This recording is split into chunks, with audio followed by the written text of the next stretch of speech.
हरे कृष्ण दोस्तों आज रामायण की एक कथा सुनाती हूँ। रावण हठी था, तप की उसमें अद्भुत क्षमता थी। उसने शिव जी को तो तप से प्रसन्न ही कर रखा था, ब्रह्मा जी को भी तप से कई बार प्रसन्न किया। एक बार रावण ने ब्रह्मा जी को प्रसन्न किया और उनसे अमृतत्व का वरदान मांगा। ब्रह्मा जी ने कहा, अमृतत्व का वरदान देना संभव ही नहीं है। पृथ्वी मृत्यु लोक है, यहाँ जो आएगा उसे जाना ही पड़ेगा। ये नियम तो परमात्मा तक पर लागू है, कुछ और मांग लो। रावण ने कहा, यह तो बताना संभव है कि मेरी मृत्यु किसके हाथों होगी, यही बताइए। ब्रह्मा जी दुविधा में पड़ गए, कैसे बताया जाए।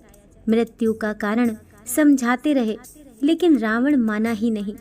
कुछ और वरदान लेने को तैयार ही न था।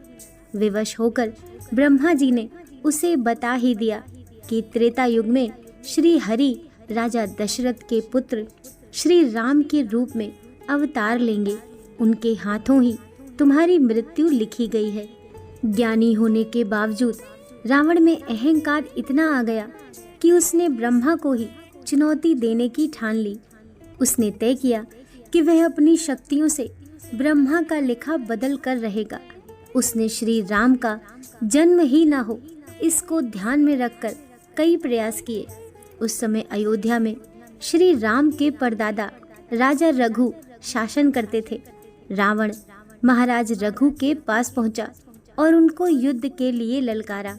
रघु पुलसत्यवंशी होने के कारण उसका सम्मान करते रहे।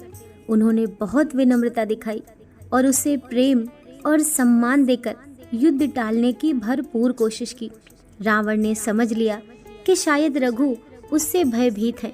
उसने उनके राजा होने और क्षत्रिय होने की चुनौती दी। राजपाट त्याग कर वन में जाकर रहने की बात करने लगा।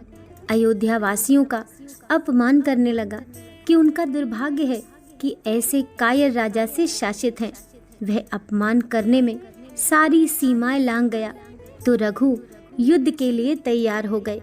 उन्होंने युद्ध के लिए आतुर रावण को दंड देने के लिए विवश होकर रावण पर प्रयोग करने के लिए अमोघ शक्ति प्रयोग करने की ठानी। रघु ने अमोघ बाण का धनुष पर संधान किया ही था कि तभी वहीं ब्रह्मा जी प्रकट हो गए। उन्होंने रघु से कहा कि वे रावण के वध का विचार तत्काल त्याग दें, क्योंकि विधि ने इसके अंत का विधान कुछ और ही तय कर रखा है। ब्रह्मा जी बोले, ये बाण निष्फल नहीं होता, उसकी मौत आपके हाथ से नहीं लिखी है। रघु मान गए, पर समस्या ये थी कि जो बाण रावण के अंत के संकल्प से साधा गया था वह वापस तरकश नहीं जा सकता। छूटेगा तो रावण का अंत ही हो जाएगा। ब्रह्मा जी ने कहा, यह अमोघ बाण आप मुझे दे दो। रावण की मौत इसी बाण से समय आने पर हो जाएगी। जिसके द्वारा इसका अंत होना है उसके पास ये बाण मैं पहुंचा दूंगा। ब्रह्मा जी ने रघु से वह बाण लिया और ले जाकर अगस्त्य मुनि को दे दिया। वनवास काल में जब श्री राम अगस्त्य मुनि के पास आए तो उन्होंने श्री राम को वह बाण दिया जिससे रावण का वध हुआ। रघु के आगे विवश होने के बाद भी रावण नहीं माना। रघु के बाद अज राजा बने। रावण महाराज अज के पास भी पहुंचा और उन्हें युद्ध के लिए ललकारा। उस समय महाराज संध्या पूजन कर रहे थे। अज बोले, मेरे परम पराक्रमी पिताजी ने आपसे युद्ध नहीं किया। हम पुलसत्यवंशियों का सम्मान करते हैं। मैं अपने पिता से विमुख कैसे हो सकता हूँ। मैं अभी संध्या कर रहा हूँ, आप युद्ध का विचार टाल दें। अज समझाते रहे, लेकिन हठी रावण किसी की सुनता कहाँ था। उस पर तो ब्रह्मा जी का लिखा विधान बदलने की धुन सवार थी, सो वह युद्ध के लिए अड़ा रहा। उसने कहा कि संध्या वंदन के बाद युद्ध करो, मैं प्रतीक्षा करूंगा। विवश होकर अज मान गए। रावण वहीं प्रतीक्षा करने लगा। अचानक उसने देखा कि अज ने 2 चावल के दाने अलग अलग दिशा में फेंके। रावण बड़ा कर्मकांडी था, यह देख उसे आश्चर्य हुआ।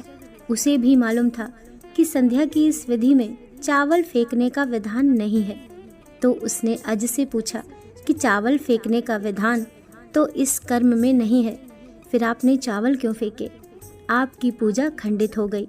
महाराज अज ने कहा कि चावल के दाने मैंने अभिमंत्रित करके फेंके हैं, क्योंकि यहाँ से 10 कोस दूर जंगल में गाय को शेर खाने वाला था, तो एक दाने से शेर को मारा और एक से गाय की रक्षा की।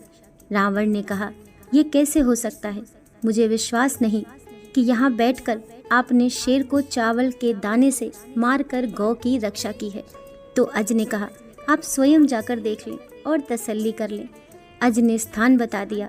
रावण बताए हुए स्थान पर पहुंचा तो सच में वहां शेर मरा हुआ पड़ा था और गाय घास खा रही थी। रावण ने अज की यह चमत्कारिक शक्ति देखी तो वह बुरी तरह डर गया और पुनः कभी अज के पास ही नहीं गया।